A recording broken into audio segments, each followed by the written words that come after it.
Visit Wolfgang von Sprinkletoe's Pyrotechnics for all your fireworks and other assorted fire-based entertainment devices. Choose from the world-famous Sprinkletoe's explosive badger, or from a wide range of rockets, blinkers, flares, mortars, bangers, squibs, comets, candles, shells, sparklers, flashes, bombs, busters, and glow sticks. I heartily recommend that you frequent this establishment, as Mr. Von Sprinkletoes owes me money after a rather large wager involving a garbletoad and one of Mrs. Cockle's left-handed knee breeches. I'd very much like him to pay me back, but his business is not doing well after he accidentally blew up Lord Mucklejoy's privy on New Year's Eve.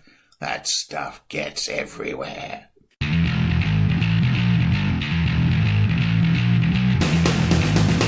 Hello, and welcome to Morris's unofficial tabletop RPG talk.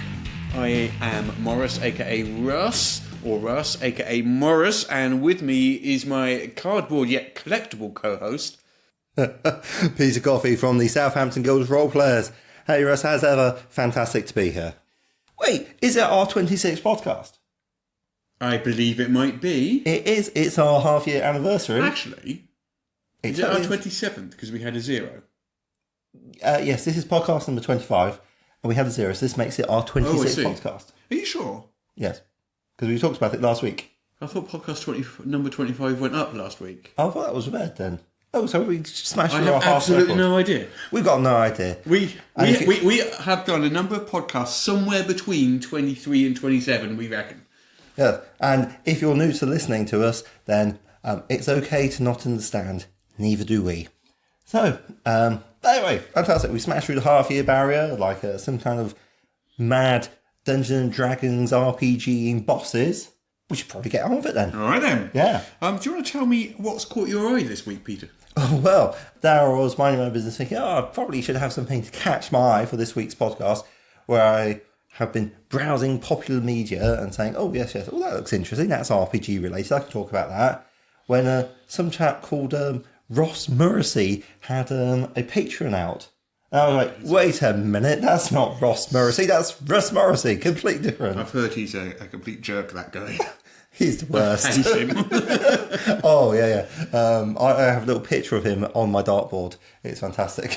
I'm glad it's on your dartboard and not anywhere else. In your wallet. In a shrine. Moving swiftly on. But no, it's all one-page adventures. You started up a Patreon for us. I have started up what can only be described as a Patreon. Yes, full of one-page adventures. Yes. I haven't actually sponsored or patronised you yet. Oh. You patronise me all the time. I patronise you, but I don't patronise you. It's a subtle difference, but one I'm sure you appreciate. Well, appreciate's a strong term. Suffer, definitely. So that's pretty. Can you tell me a bit more about the things? Because obviously it's all behind a paywall. It's not behind a paywall. Is it not? Yeah. I was having a look and couldn't find. So I've gone with this model where basically you can grab them for free if you want. What? But if you have a conscience, you might choose to pay for them. I see. And so it's pretty much pay what you want on a subscription basis. Oh, okay, yeah. So and that value can be as low as 0, but I hope it's not. Yeah. And as high as $1 million. That was probably a bit ambitious for us. Yes. So we were thinking somewhere between 0 and $1 million. Yeah, probably around about 1 or maybe 5. I don't know. Yeah. What's the price of a cup of coffee or something? Depends where you go. Yeah. I looked it up online because I was curious. Oh yeah, sure. So. The average price of a cup of coffee here in the UK is £3.50, which works out to about $4 and a bit. Wow. In America, it's slightly less. It's about $3.50. Okay. In some places like Singapore and Iceland, it's like $5 or $6. Wow. And in some places, it's as high as $7 for a cup of coffee. That is some expensive ass coffee. That is some, I can't imagine paying $7 for a coffee, to be honest. Maybe if I was like super decaffeinated or dehydrated. But even so, yeah. So, but basically, I guess the take-home lesson is that if you are enjoying Russ's material, or if you're enjoying our material, and you can spare us the price of a cup of coffee per month, like one cup of coffee for 4 podcasts, I don't think is unreasonable. Seems reasonable to me. Then, if you enjoyed the podcast and you wish to support ourselves, then if you could spare us the price of a cup of coffee, even per month, that would be amazing. But I was going to ask you if you could tell me a bit more about, like, what's the adventure you're proudest of so far? Well, the one I really like is one that I'm saving for Christmas, which is called Presents for Goblins.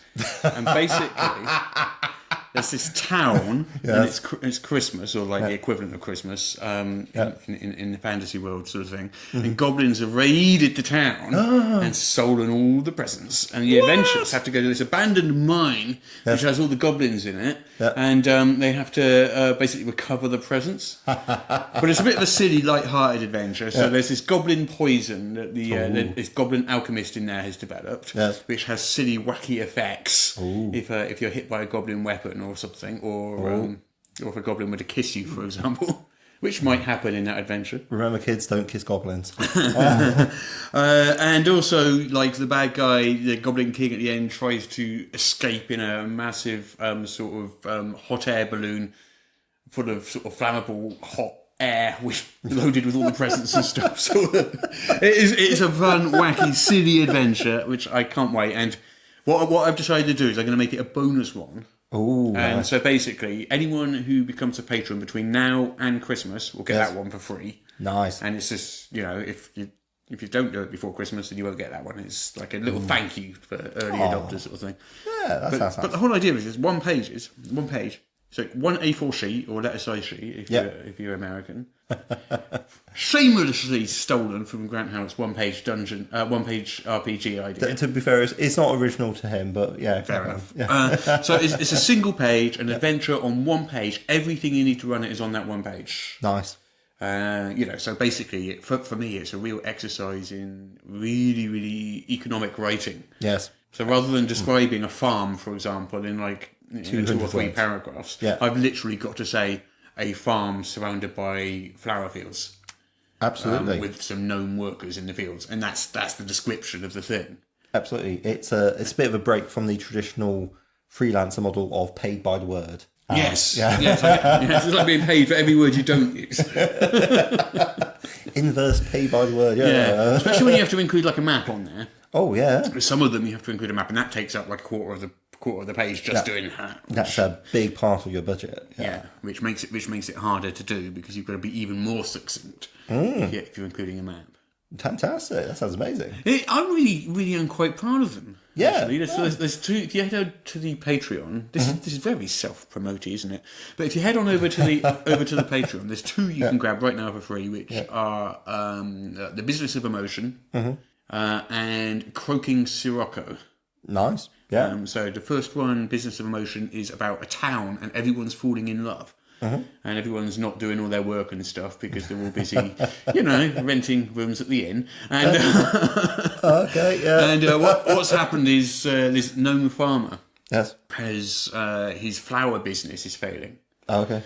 So he's teamed up with this witch to put a love potion in the town's water supply. Yeah. Which to massively boost his sales. Yes. That's nice. It's a nice little plot. And they're full adventures as well. They're not just an encounter. They're they're actual adventures. They're short, designed for one session. But of course, yeah. But that's the joys of a one page. It's like, I need an adventure. I don't have anything prepped, but I do have this. Grab one page. of these, Blam, and away you go. Or if you're a planned encounter, you're like, oh yes, it's brilliant. And you press do something, and you're like, oh yeah, damn. I have nothing else planned. Yes, you can just grab one of these. And do that instead. No, that sounds fantastic. Yeah. What's caught your eye, Russ? Well, you say eye. Yes. What about my ears? What's caught my ears this week? Low-hanging bushes. So, I am thinking podcasts. Podcasts.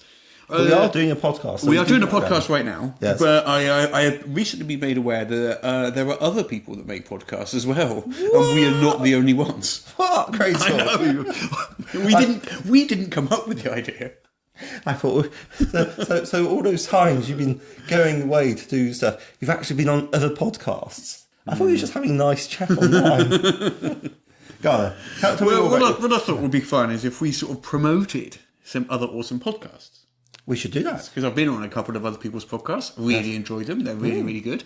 And so what I have done is I have launched, similar to the anticipated RPGs of 2019 thing we're going to be talking about later, I've launched a big poll for people to vote on the best podcast of 2018. And I thought, like, in a later episode, we can maybe do a countdown of the top 10. Oh, that sounds amazing, yeah. So there'll be a link in the show notes. At the moment, it's at the nomination stage. So you head to that link, you have to nominate the podcast that you want to be in the final poll, for which you need a name and, most importantly, a link, because if you're going to make me do homework to find out the podcast, then probably it won't make it into the poll. So, you know, don't be lazy, put a link in there so I can find it quickly. Yeah, and then... the voting ends next week, I believe, and then after that we'll have a poll, and then we can count down the top 10. So is this like just your favourite podcasts or your favourite RPG podcasts? RPG podcasts, yeah. So this is an RPG show, so RPG podcasts. What if it's RPGs and board games? Do they count? I guess. I mean, the primary focus should be RPGs, though. I think is reasonable. RPGs preferred, please. There's a couple of little rules I've put on there. I said you can't nominate your own podcast. Okay. So it's got to be one of your fans that nominates it, but you're welcome to beg your fans to do it. Yeah. We haven't got any nominations yet, by the way.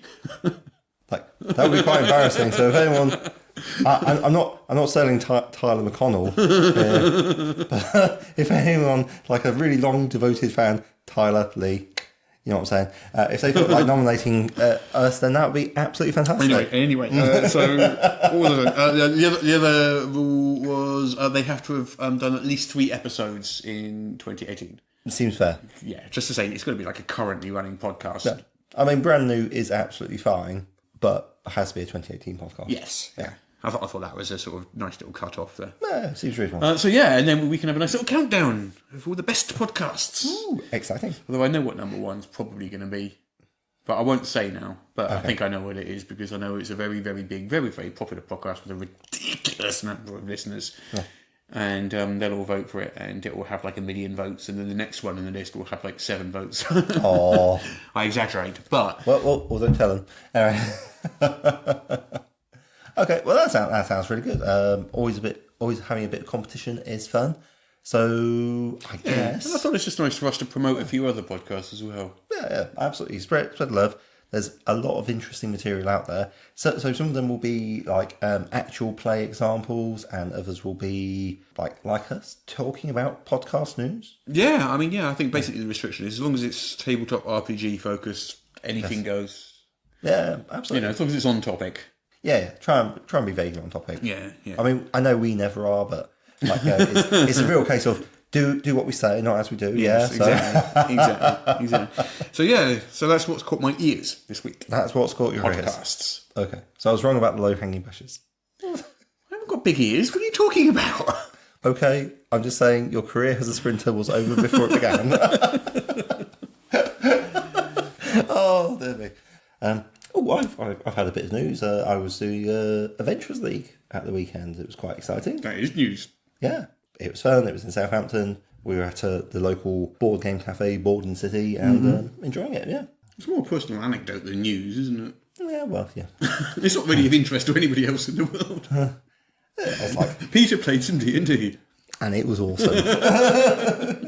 You too should play some D&D. It's also quite awesome.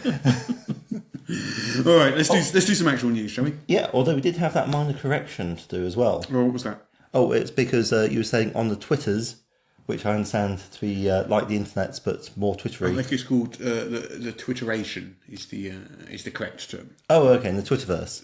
Yeah. And it was someone on Twitter said that I keep on talking about 5e. Well, 5th Ed. Yes, 5th Ed. I say 5e. You say 5e. And you say 5th Ed. Yes. And yeah. It's confusing. And we're sorry.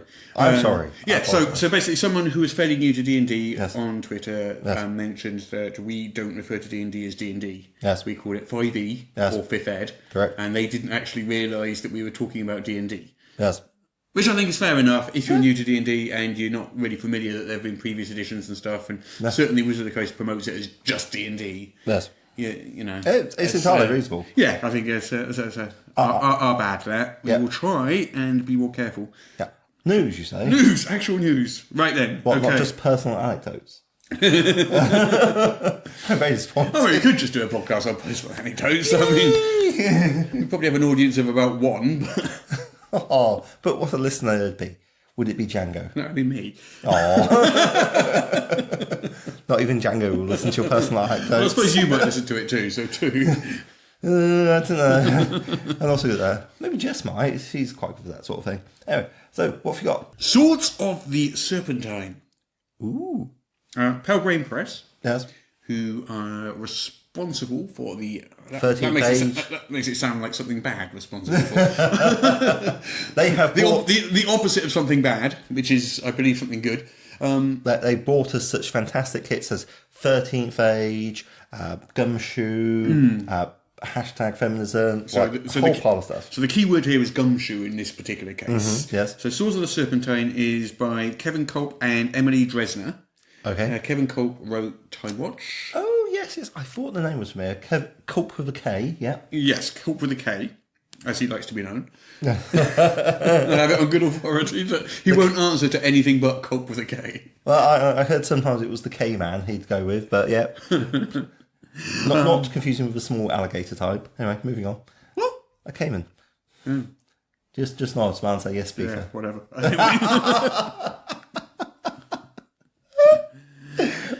Anyway, Swords of the Serpentine is gumshoe with fantasy.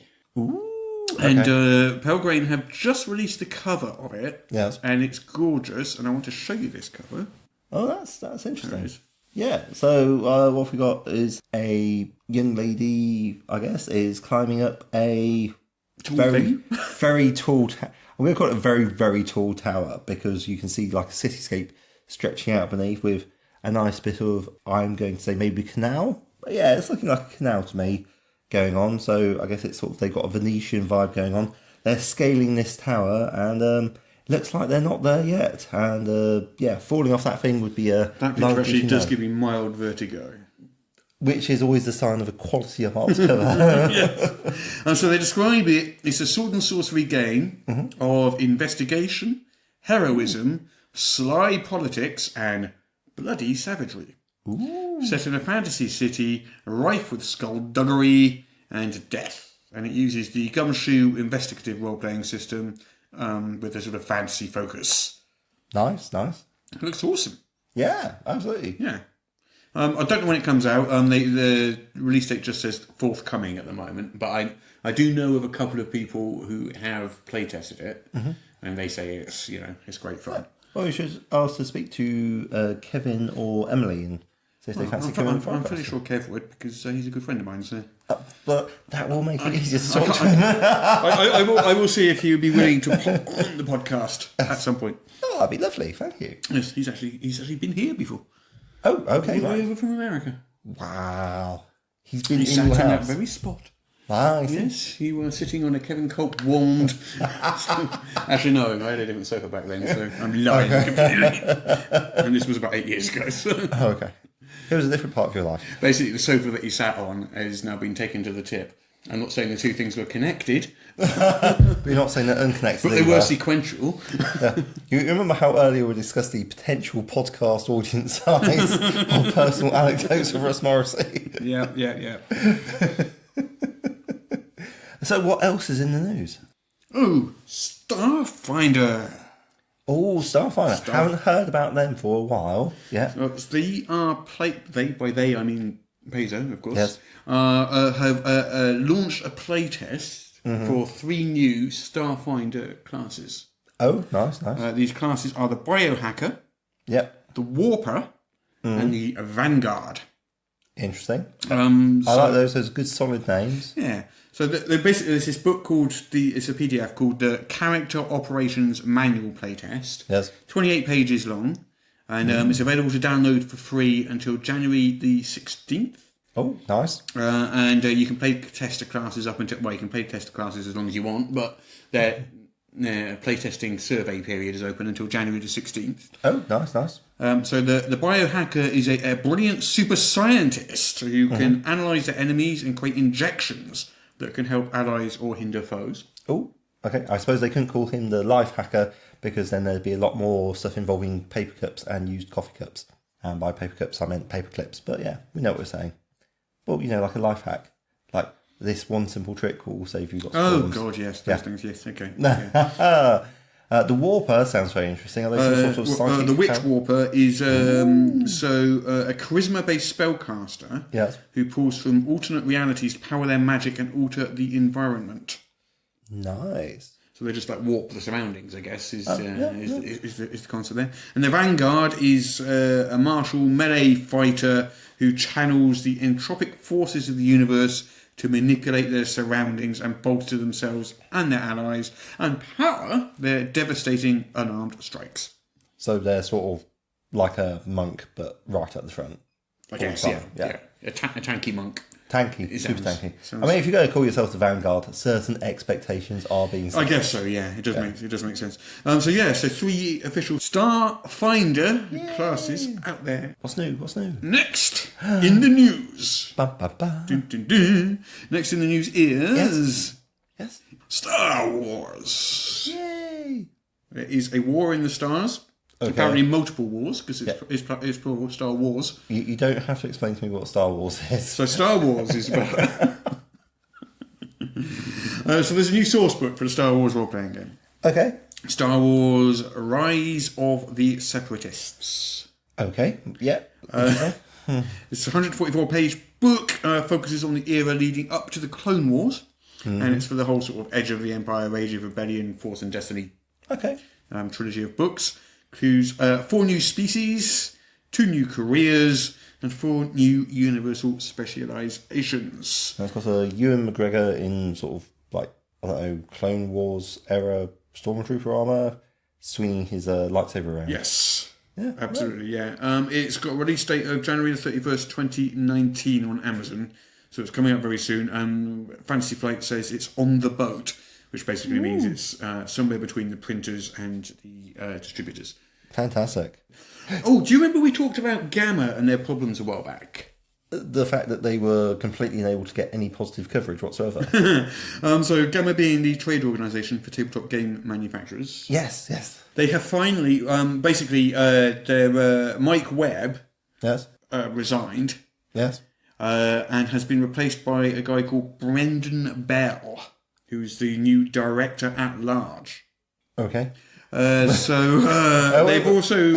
Director at large is, like, for me, a worrying term. It's like, so this is Brendan Bell, he's at large now. Yeah. So, yeah. Well, also there was John Ward, who's gone. And GAMA are continuing with their plans to hire a new executive director. Yes. And they've now got 3 final candidates for the position, though we don't know who those are. Yeah. Yeah, that's basically it. Yeah, well, there we go. We wish every success to Mr. Bell in his new position, and hopefully he'll be able to get the news coverage for the Game Manufacturers Association full of positive press, because that would be amazing. That'd be nice. Anything else? Got some various little bits and pieces of Paizo news. So I'll just whip through these because they're not. Yes.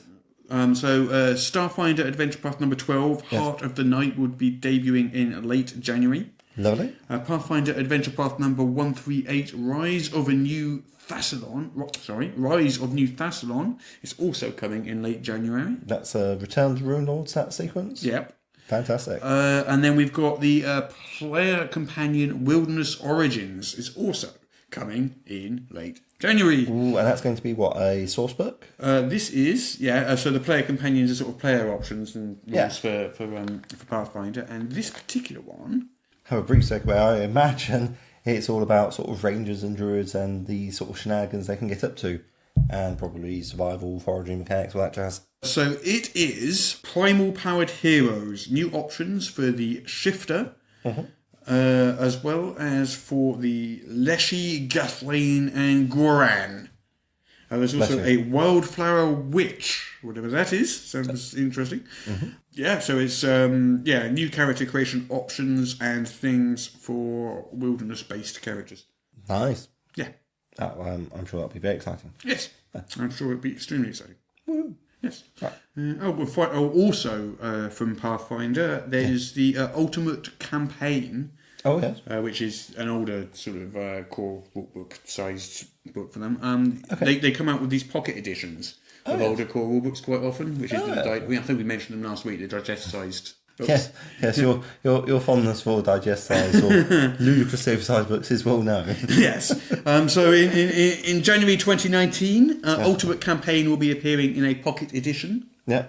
And as will Ultimate Intrigue, which is the sort of rogue-focused Nice. rulebook. Yeah. That, I think, is it. Fantastic. Okay, well, we should probably crack on then. Okay, then, let's crack on. Right. What would you like to do next? Ooh, can we play our favourite game in all the world ever? Our favourite game in all the world? Yay! Wow. Is that the game where I tell you the name of a Kickstarter and you try and guess what it is from just its name? That game? Oh, I thought it was a 5th edition Dungeons and Dragons, but I suppose we can do that as well. Yeah, let's do that instead. Okay, then. Yes. Number 1. What is Adrift in the Dark? Ooh, it's interesting, I'll tell you that. Well, if you're adrift, it means you're like floating without motive power. I'm going to say Adrift in the Dark.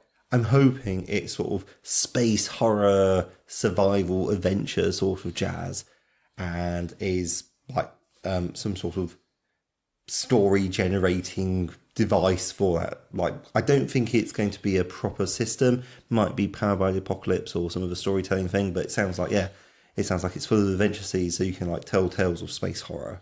0 points. Yay! So go on then, what is it? Is it 5th edition, one-shot adventure. Okay. As our story begins, our lone adventurer has booked passage aboard the merchant ship Crescendo, sailing north to the site of a mysterious magical endeavour. Much to the relief of all aboard, the Crescendo's month-long voyage has been largely uneventful, but with mere days remaining until landfall, disaster strikes. The adventurer awakens in the middle of the night to find the ship adrift, and a strange affliction has beset the crew. And it calls itself a one-shot duet adventure, and I'm going to guess that means a DM and a player. Yep. For 5th ed. Yes, for D&D 5th edition. Yeah, not for 5th ed. the 5th edition of D&D, yes. Yes, for D&D, yes. Yeah. So 0 points there because you got that completely wrong. I did. I like my one better. Yeah. Oh, well. But no, it sounds like an interesting idea, and there will be certainly an amount of demand for it. Gamers wishing to get their spouses or other significant others into the game, duet could be a way forward. Okay, this one. What is this? The art of the architecture art. Could you spell that last word for me? Or the end of the last word for me? Architecture. Yeah. Then take the E off the end. Yes. And replace it with the word art. The art of the architecture art. Yes. Well, it sounds like sort of a coffee table style art book. Yeah, the sort of thing like that 5th edition D&D one, which was all full of the art of Dungeons and Dragons over the decades.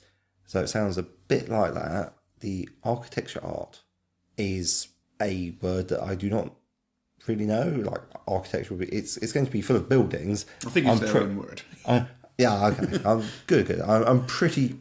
So I'm pretty confident that I'm expecting a large book full of pictures of buildings. That I'm getting from the title alone. The architecture art is I don't know. I don't know what to make of it, Russ. I'm befuddled. So it's a book of illustrated maps and locations. Okay. And here's an example of one here. So you can see they're kind of like rather gorgeous 3D isometric map views. Yeah, okay. Yeah. They're very pretty indeed. If it was a book crammed full of images like that, I'm on board. Quite frankly, I'd love to look at that thing. It's a bit like a computer game almost. Like it reminds me of looking at Bastion, that sort of style of art. So it's got almost a cartoony look to it, but I could equally see stuff like Avatar: The Last Airbender, that sort of animation style. And it's sort of a cutaway from a 3D perspective, so sort of 3/4 view cutaway. Yeah, no, it looks nice. So this is it's a French company, and this has already been published in French for the French RPG market. So it's illustrations only. There's no text, so it doesn't really matter that it's in French, I guess. Yeah. And basically, there's maps and 3D views and stuff. There's 120 buildings in full colour, A4 format, about 180 pages. Okay, so Bigfoot big book full of pictures of big book buildings. full of 3D maps of buildings. Yeah. Okay. Yeah, it looks really nice. Okay, next. Yeah. Uninvited guests.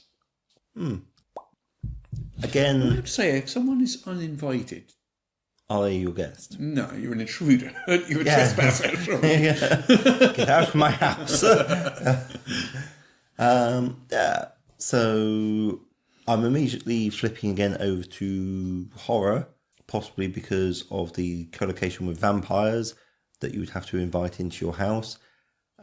But I guess also we could have things like uninvited guests would be a book of like rogues and robbers trying to creep into a place. So I guess I'm really going down sort of two streams. We've got like sort of a horror book of what would that be? It'd be some sort of role play stimulus package sort of thing, or you've got rogues. Now I'm going to go with horror. I like horror for this.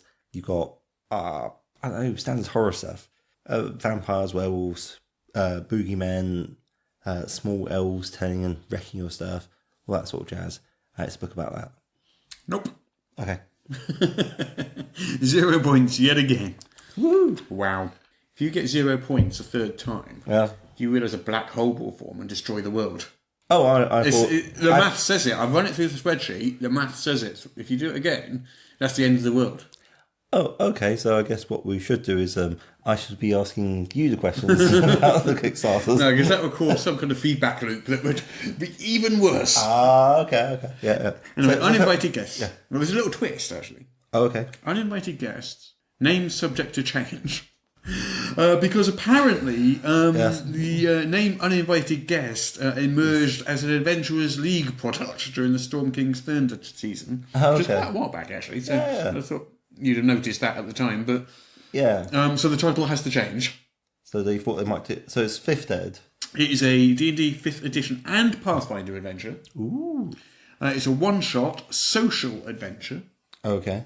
So uninvited guests are distinctly anti-social, but Yes. Yeah. It's like having an unexpected party, though. Yeah, It so- doesn't necessarily have to be bad. I guess the party is tasked Yes. with retrieving an item in the possession of a prominent local noble who lives on a lavish estate.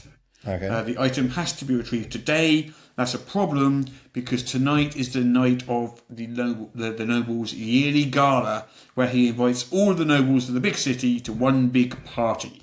Aww. So the It's his PCs have to birthday. go undercover into this big event and retrieve the item. Okay. So sort of a heisty style. thing. A social heist, I think, would be a Social good description of that. Okay. Yep. Which might be quite fun. Yeah. And it's what one session. It's a bit sort of oceans, 13.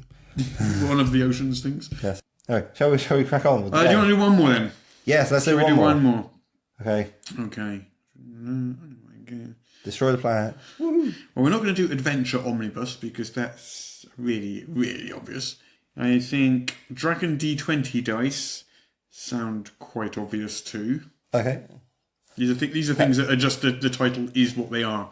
Which are good which is a good title for a titles. Kickstarter, but It's not a a good great- title for this game. But I think there's a certain something to be said for shouting out those Kickstarters which are good at their job, which is, hey, buy our stuff. It's this stuff here. Oh, I know what that stuff is. I'll buy it. So yeah, Yes, you like a does what it says on the tin kind of title. Don't I you? do. I like it. I like to know what it is I'm trying to buy. There you go. Right, so you actually Yes. agree Yes. with my New World Order that we brought up last week, where shops should sell. The name of the shop should describe what they sell within. I think the name of the product should be what they sell within.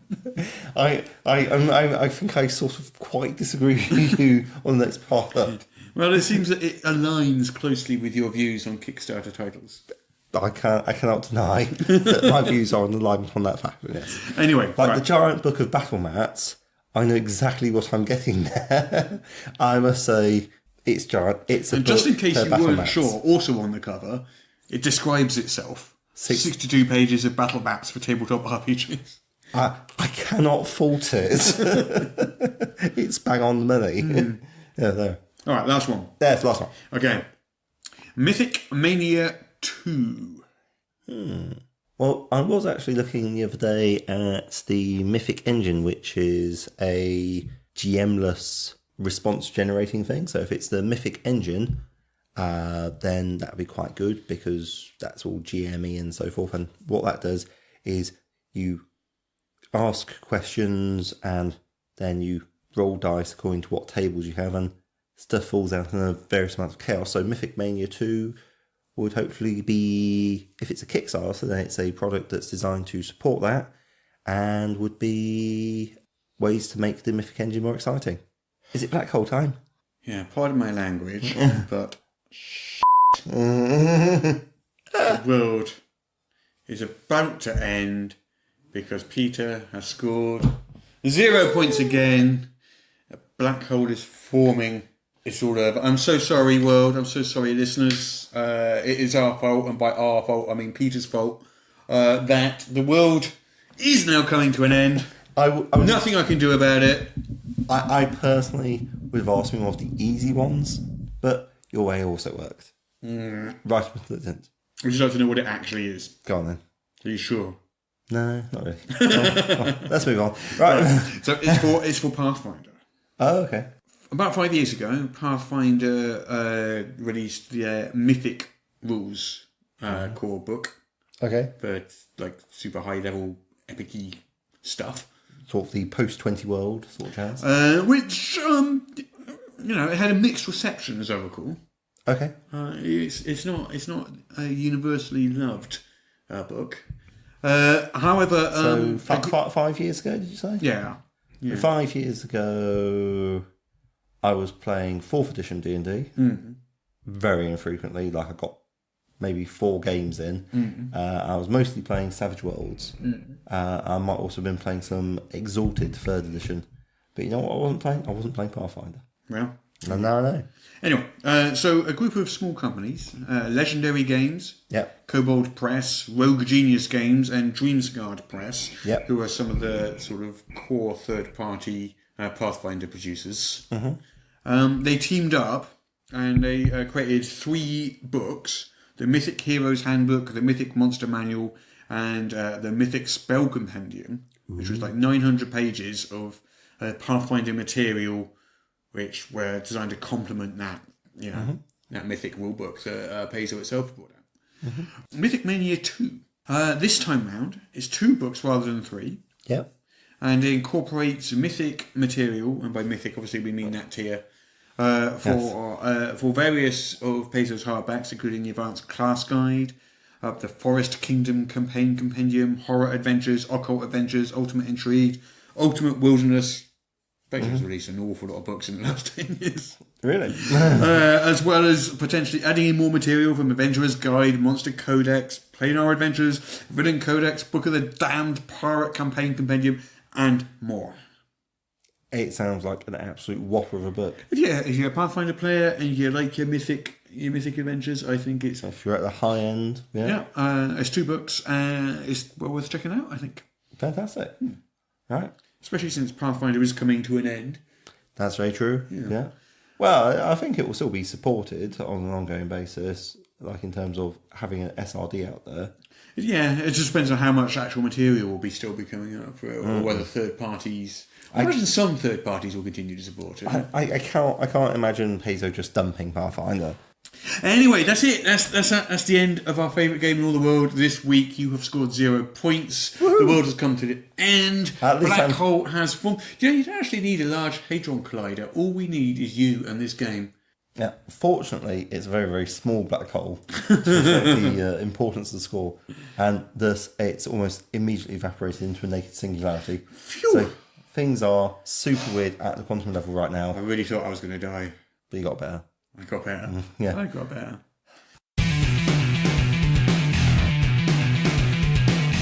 So, as you may recall, a couple of weeks ago, we launched a new contest where we asked listeners, I was about to say readers then, if you're reading our podcast, I'm impressed. Good listeners.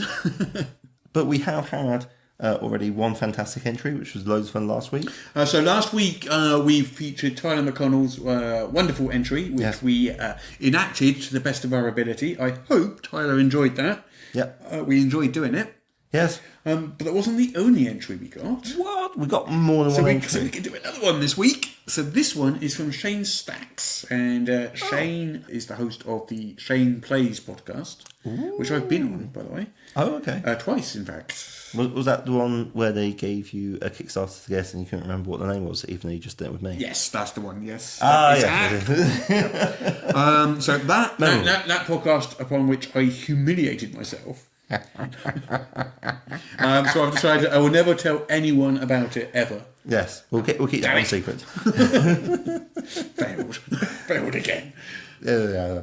Anyway, Shane has sent us in a sketch. He did tweet me as well. Says he really enjoyed writing it. He hopes we enjoy performing it. I think we will. It's a bit longer this one, but I like it a lot. Fantastic. Thank you very much, Shane. Thank you, Shane. And here we go. I hope you like our rendition of your sketch. Roll Power RPG Hotline. Now you're rolling with power. Brian speaking. How may I help you in your adventures today? Yes. Well, you see, spiders. I'm sorry. Did you say fighters or spiders? Spiders. 8 legs, fangs, webs. Inordinately frightening. All right. Fearsome creatures of the arachnid persuasion. Not actually insects, you know. What? Because of the amount of legs, you see. Yeah, we know that. What we don't know is what we actually have here. I'm sorry? Well, the thing is, we don't actually know what we've just defeated, and there's no small amount of debate amongst the party. Defeated arachnid antagonist identification and classification. Let me just check your account. Excellent. You have the Electrum package, which includes that service at no extra charge. Knew that would pay off, the cheapskates. Anything above copper package is a rip-off indeed.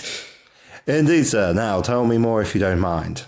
Well, we've defeated some sort of spider creature, and as I've said, we're not sure... Is it an ettercap?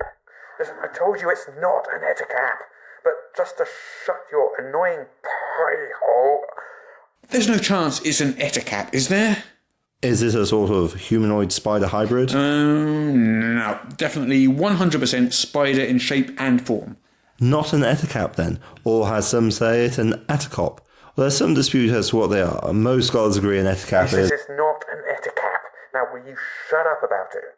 What about a phase spider? Those are really cool. I'm not asking him that. Did it phase at all while we were fighting? Well, did it? Now go help Barrett with the ropes and harnesses to the horses. Right, okay, next question. How big is the spider? Oh, it's big, all right. We all agree it's a giant spider, but we can't agree on whether it's your garden variety giant spider or something else. Can you give me an idea of how big? Well, I mean, big. Really big. It's... Oh, wait, sir, did you say something about ropes and harnesses and horses a moment ago? Yeah, they're rigging it all up right now. And are these ropes and harnesses and horses for the spider corpse? Well, yeah. We've had to unhitch our wagon and get the horses sort of harnessed to the spider. It's too big for the wagon, you see. How else are we going to get it back into town for the bragging rights? That's why we want to know exactly what it is for the plaque on the statue they'll erect for us. We're all betting we'll get a nice, big statue. Sir, I don't think you're actually dealing with a spider. What do you mean? It's obviously a spider. Well, yes, I understand it has the aspect of a spider, but I think you're dealing with an ancient dark entity in arachnid form. It's rare, but it does happen. Oh, excellent! It's even better than we thought, you lot. He says it's not a spider, but an ancient dark entity in spider form. That statue just got bigger, I bet. Which ancient dark entity? You know, for the plaque. Any idea of knowing which ancient dark entity in spider form we have in our hands, so to speak? Sir, I am legally required to say at this point that it's the Roll Power RPG Hotline's best advice that you end this translocation communication spell and leave the vicinity of the spider corpse immediately. Although I rather doubt it's a corpse. What? That's ridiculous. It's dead. You poor corporate sods and your lawyers, always so jumpy. Anyway, understood. Now, which entity is it? You know, for the plaque, you know? Well, chances are high that it's either the Primordial Ungoliant, that most ancient of spiders known as the Gloomweaver. Her offspring Shelob, also known as her ladyship. Or the goddess Lolth, the Dark Mother, mother of lusts, the lady of chaos, queen of the demon-wed pit. Fantastic. What a statue this will be. So how do we narrow it down? Sir, I really... Yeah, you're legally covered. You've told me. Please, continue. Well, are you in a Tolkienian setting or a Dungeons and Dragons setting like the Forgotten Realms? Hopefully it's not homebrew. What? Let's try it this way. Are your little plump folks with hairy feet called hobbits or halflings? Halflings. Annoying buggers, but good at sneaking. Do you call giant underground fire demons with flaming whips Balos or Borogs? Search me. Never heard of either. Probably for the best. Okay, are your wizards regular folk who studied for a long time to learn how to cast spells? Or are they a small group of mysterious doombringers who show up and meddle during important events and who may not in fact be mortal beings at all? Zertak, are you a regular guy who studied to learn how to cast spells, or are you part of a small group of mysterious doombringers who show up and meddle during important events and who may not be mortal beings at all? Studied. Well, partied a lot too, but went to wizard school and got my degree. Made Mom proud. This other guy's there in a book about rings and dragons. We had it in a class. The first kind. Right, well you're not in a Tolkienian setting then. Which means... Which means if you're not in a homebrew campaign, then it's Lolth most likely. She's an evil goddess. Real nasty one. You really should. He says it's something called a Lolth. No, I don't know how to spell it. Hey, what's wrong with that cleric? Did you happen to fight any of the creatures or humanoids in this encounter? Yeah, a bunch of weird-looking elves with a spider fetish. They seem more scared of that big beastie than us, but they try to protect it. Listen, you really should end this translocation communication spell and run. Assuming you're on the prime material plane? Not really sure where that is. If it helps, we just wrapped up the Caves of Chaos, said our goodbyes to the keep on the Borderlands, nice folks really, and set off for the Isle of Dread, because we hear it's the hip new spot with something called a wilderness adventure. How in the world have you encountered Lolth? Does your DM even understand? You know what? It doesn't matter. You're on the prime material plane. If you had truly defeated Lolth, she would have disappeared because you banished her back to the abyss. Not that you'd actually be able to defeat her if I'm getting your level correctly. What exactly are you saying here? No statue? Forget the statue. She's toying with you because she's bored. You need to... Oh, this service is rubbish. I called for advice, not for you to act like a hysterical grandmother. We're downgrading to the copper package right after we end this spell. Wait. Wait? What? Those evil red eyes just opened, and now there's a... Is that a woman's face? Oh, no. Any advice? And frankly, if you don't happen to have a vial of Galadriel handy, hard-legged, mate. Oh, okay, I see. Wait, was that a pun? Did you actually... Does this mean we're not getting a statue?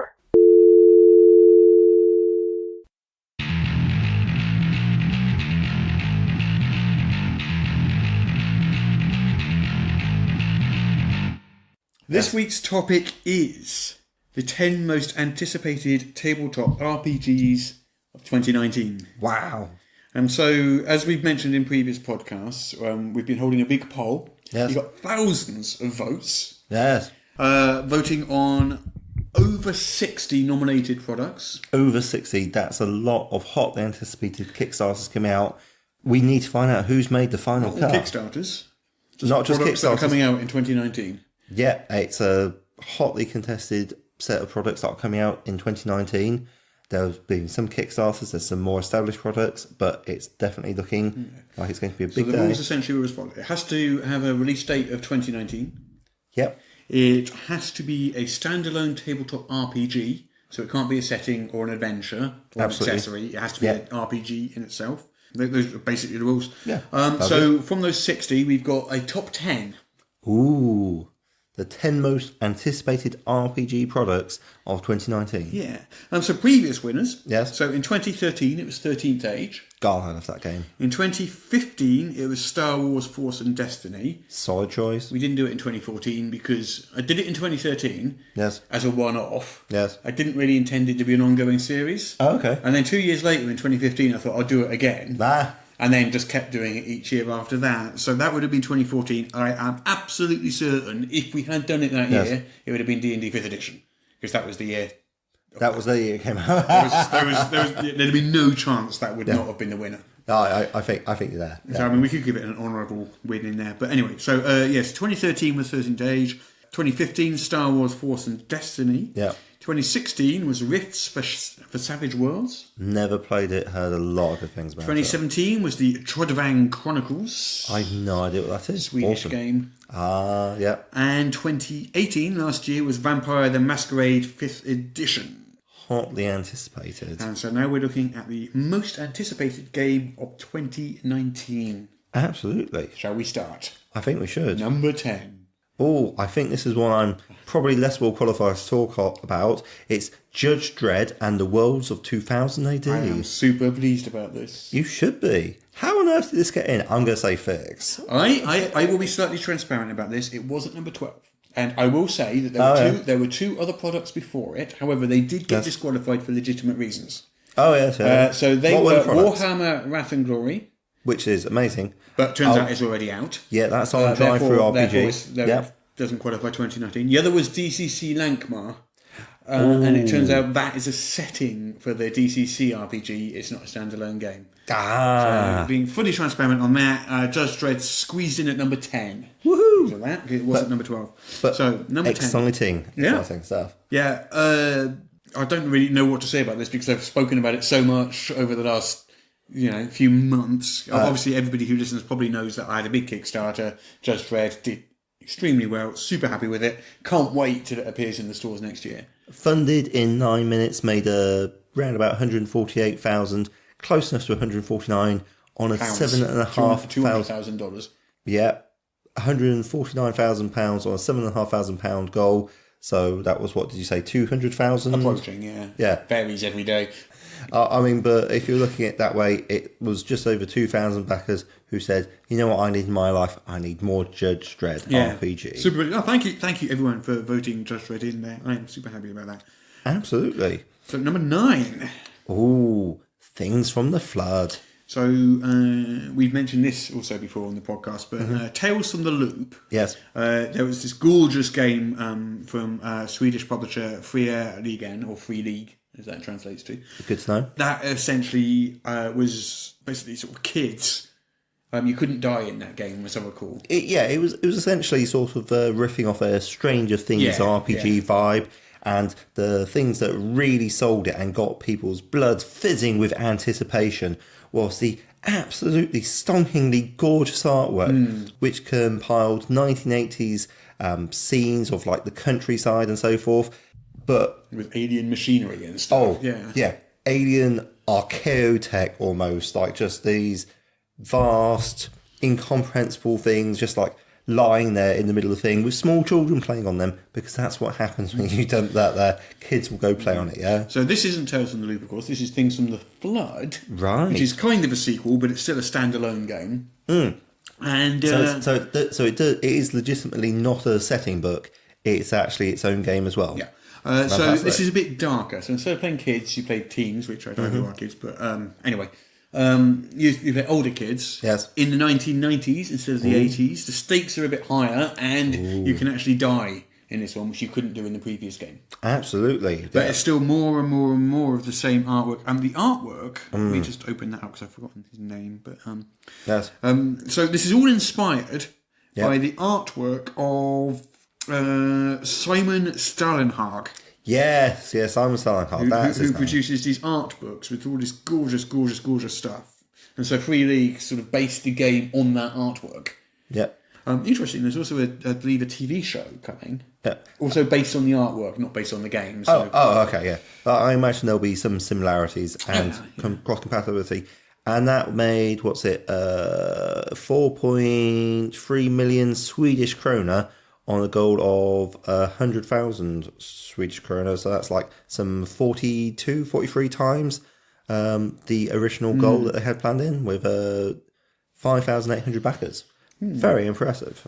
So number 8, the 8th most anticipated game of 2019. Ooh, Changeling the Lost 2nd edition. So this is one of the Chronicles of Darkness core rulebooks. This is a prestige hardcover edition of it.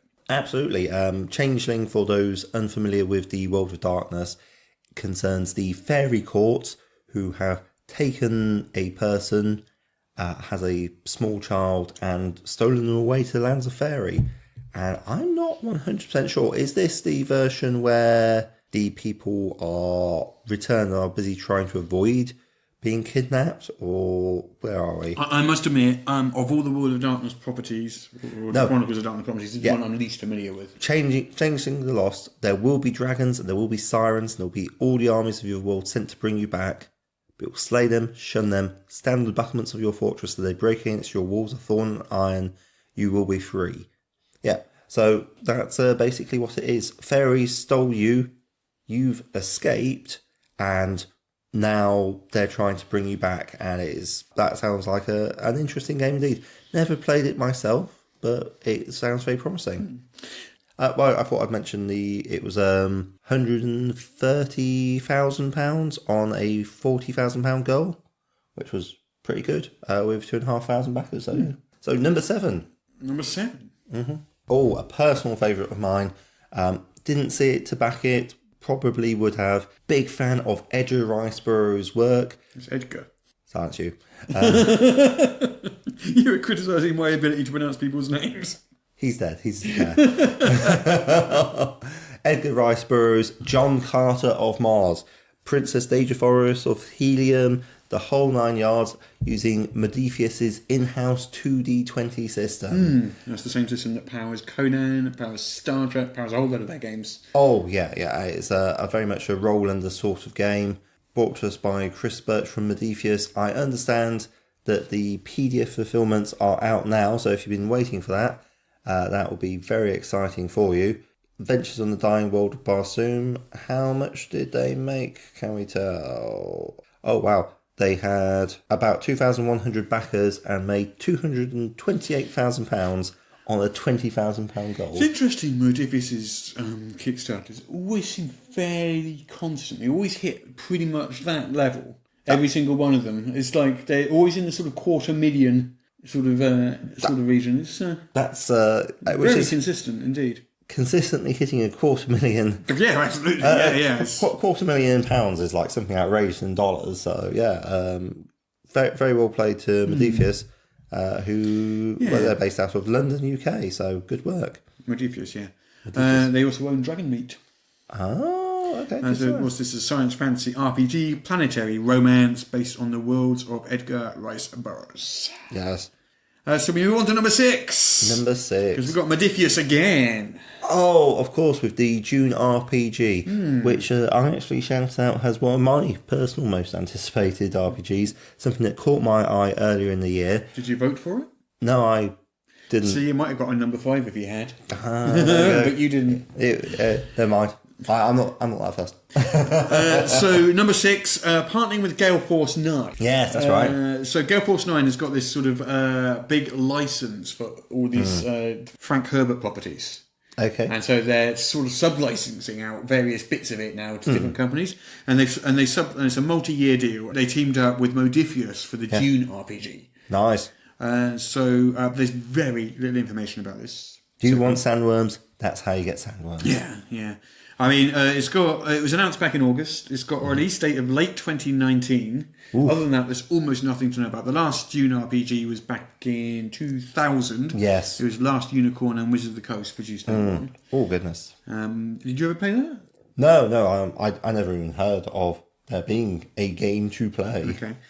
No, I've not played it either. But so no, there's just no information about it yet. But I'm sure as the new year comes, we're going to start hearing things. Oh, absolutely. Expect to hear on this podcast more about the Dune RPG. I'm sure we will talk about it. Yes. Number 5, Eclipse Phase, 2nd edition. Yes. So this is transhuman stuff in the far future. Fantastic. When people die, they can come back with new bodies and they're uploaded and all this sort of transhuman sci-fi stuff. Nice. I always I've never played any kind of transhuman game, but I always like the idea of it. Yeah. And it just kind of seemed to me that is where we're going to end up in this transhuman thing. I don't think we're going to us personally has actual people not in games. No, I mean the human race is. Okay. Yeah. I think our future is transhuman rather than being wiped out by Skynet. Is my personal. Fingers crossed. Yeah. I'd rather be transhuman than wiped out. What can I say? So where were we? This one's been going on a while. This one actually, because this is a Kickstarter that had a delivery date back in 2017. Oh, and it's now anticipated for 2019. So it's a couple of years behind schedule. Was successfully funded on 18th May 2017, making £147,000 on a £27,500 budget. Yeah. So not quite getting a multiple of 10, more like I say about multiple of 5, with 2,500 backers.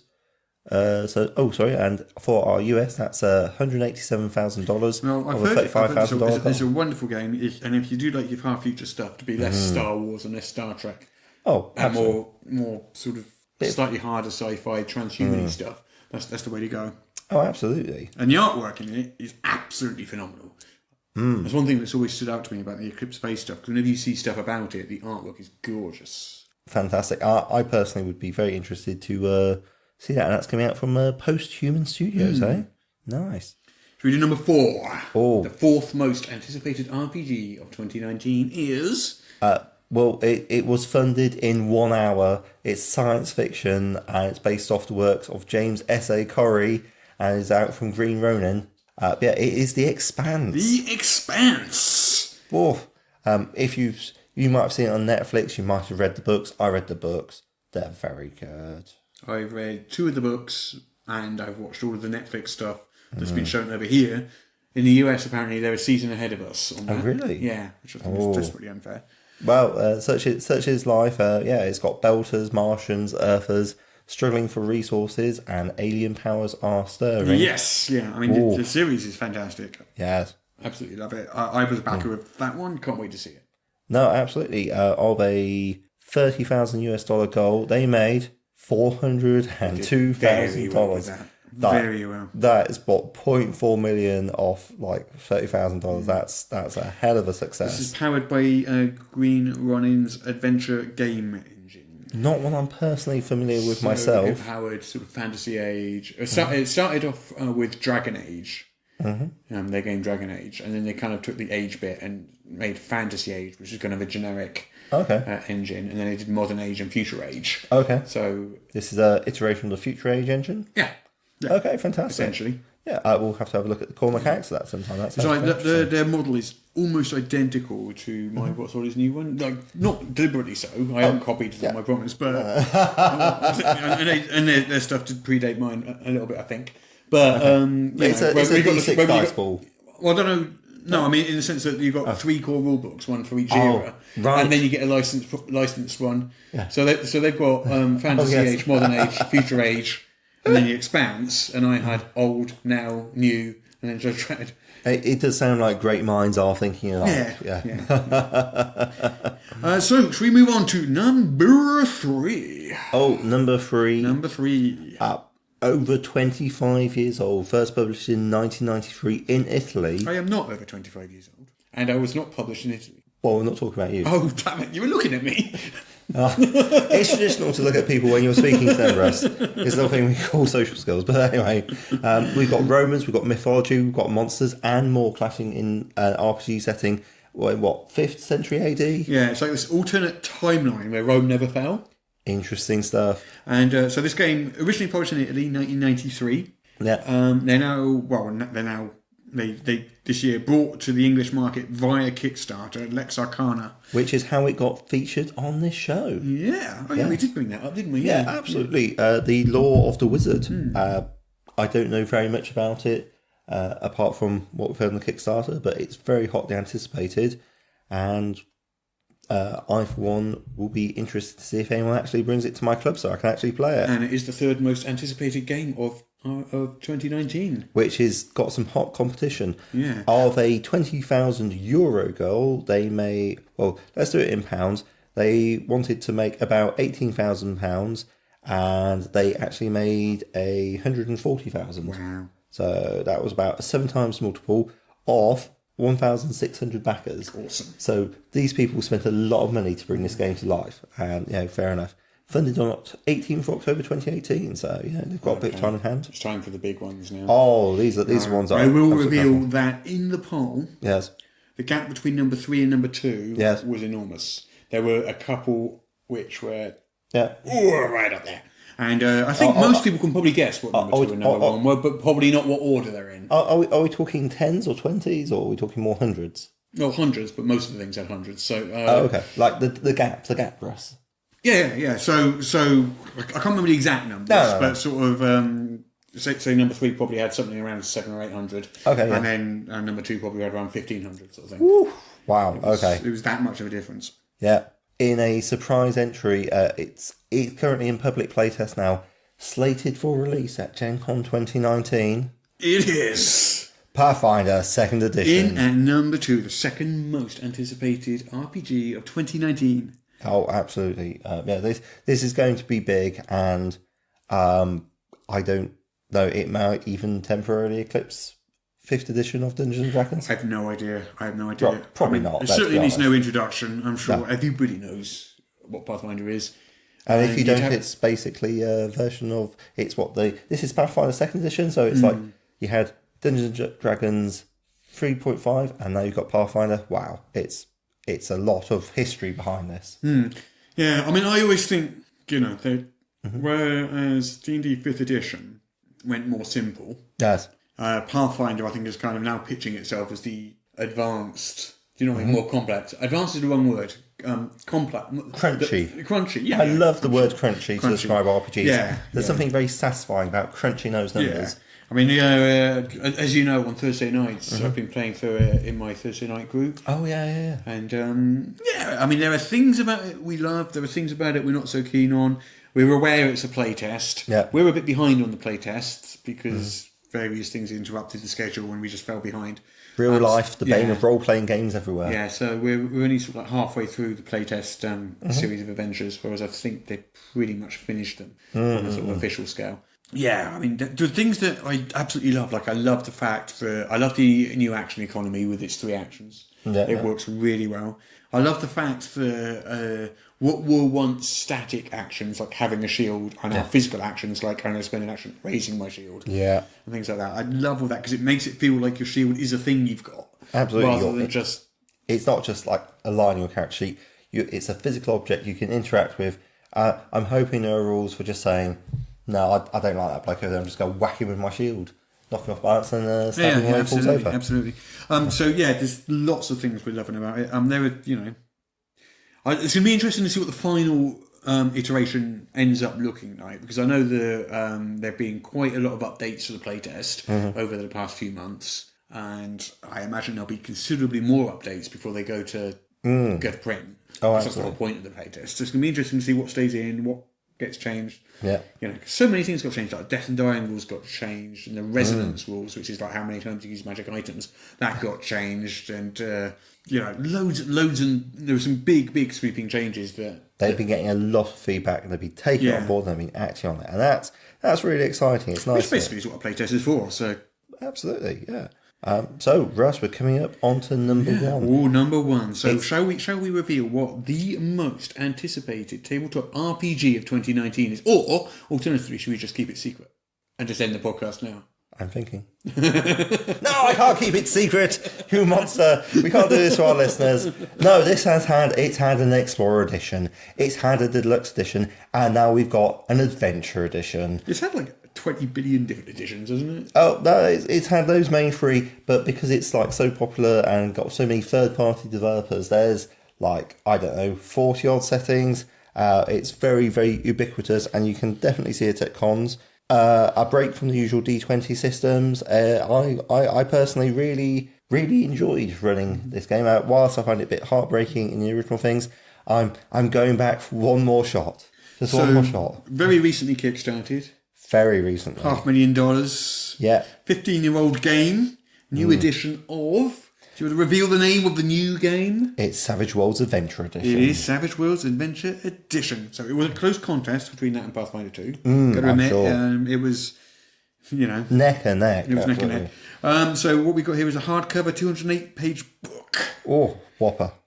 Coming in a variety of different things. There's going to be like a custom Kickstarted cover. They've got all sorts of things like extra playing cards, condition cards, all that sort of jazz that you can get if you like your GMing I think paraphernalia. if people aren't familiar with Savage Worlds, they should refer to one of our previous episodes because we discussed it in great detail. Yes. Or more accurately, you explained it to me in great detail.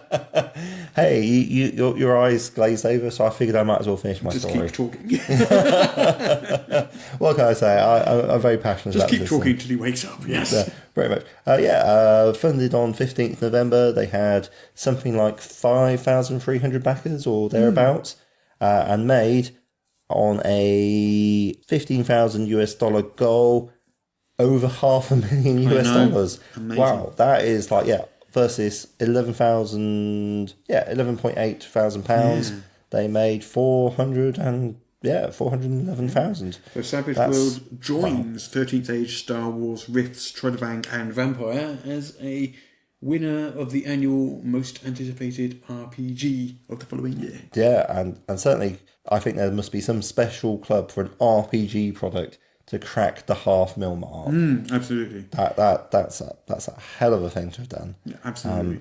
Congratulations. But congratulations to everyone in that list. Yeah, absolutely. All the way through, it's like we've got some fantastic done. I mean, I would really struggle to describe anything that I'm seeing on this list has less than clearly a top tier product. I mean, just from the artwork alone, they're all like absolutely cracking. So you must be very pleased that Judge Dredd is rubbing shoulders with giants, and Rebellion must be quite pleased too. So we'll show some little minor stats on those. Oh, There's go on only then. so many stats you can draw out of a list of 10 items, but Yes. we have 5 sci-fi Yes, books in out of the 10, Absolutely. which is a really strong showing for sci-fi. 5 of the things are sequels. yes, that's very true. Or new editions of something. Because I haven't Yes. actually included Things from the Flood there, which is a sequel, but it's not a new edition. No, so absolutely, five of the things are new editions, 5 of them are sci-fi. Yes. One of them is generic and can be used for sci-fi. So Yeah, if you included that, then yeah, even more so. some of them I don't know what the mechanics are. I mean, D20 is right in there, but a lot of these are a couple of D20 games. But people are willing to consider different ways of There's playing. only one D20 game in there, Pathfinder. Well, I just glanced through. Medivhius does use Two D20. D20. Oh, right. Yeah, okay. yeah. Sorry. It's not the D20 system. Obviously, of course not. But I wanted to be technically correct, which, as we both know, is the best kind of correct. Fair enough. Yeah. So I guess, that is it for... That's it for this week. Well, that's it for the top 10 most anticipated tabletop RPGs of 2019 and for this week's episode of our podcast, I believe. Yeah, no, absolutely. It's been absolutely fantastic, and it's quite the impressive roll of stuff that's been coming out this year. A couple of quick little sort of housekeeping things. Yes. Sorry to carp on about the Patreon, but we've got 16 wonderful backers. We love you guys so much. You're amazing. But If you want something, just ask, and we'll probably fail to do it. We'll continue to do science. If a book comes to this podcast, we will be weighing that sucker just to give you the real facts and the inside skinny on how much it is. But if you do enjoy this podcast, please support us. Absolutely. We really need it. It's not cheap doing this, and we love doing it. No, absolutely. But it's not cheap, and we have to pay for equipment, we have to pay Daryl, we have to do all sorts of stuff. Yeah. And of course, it's just a show of support, and it helps us know that you like what we're doing, which is also important too. If you don't want to support us, that's okay too. Write us a letter and tell us that we're doing a good job. We'd prefer Even the money. that, or a review on iTunes would be amazing. Yeah, right. 5-star review on iTunes. Write us a Be review, fantastic. tell a friend. It'd be fantastic, just so more people can listen to us. And if you want to nominate us in the best RPG podcast of 2018, don't hold back. We'll just be always There's lots of podcasts being nominated. We as yet have not. We'll beg for your money and we'll beg for your nomination. It's okay. We're not proud people. And I can't nominate my own podcast. But I can beg for nominations. You know what to do. We only need one. We only need the one nomination. Anyway, so if the Patreon is patreon.com/Morrus. That's MORRUS. Our email address is morruspodcast@gmail.com if you want to send us a sketch, a letter, a review, general commentary, criticism, tell us how much you hate us, whatever you want to send us. Please don't tell us how much you hate us. You don't have tell us how great we are, because we can't get enough of that, and we'll read it out and shout it out on air, because we're that sort of people. Yeah. And other than that, thank you so much for listening. We really appreciate all of you. Thank you so much for listening. I guess that's it for this week. So it is goodbye from me, Russ. And it's goodbye from me, Peter Coffee. And it's goodbye from him, Peter Coffee. And it's goodbye from Django the dog. And it's goodbye from me. It's goodbye from Dal the editor. And it's goodbye from you. It's goodbye from John Boy. And it's goodbye from that guy peeping at us from the tree outside. Oh, we should probably do something like that. Goodbye. Goodbye, everybody. Until next week.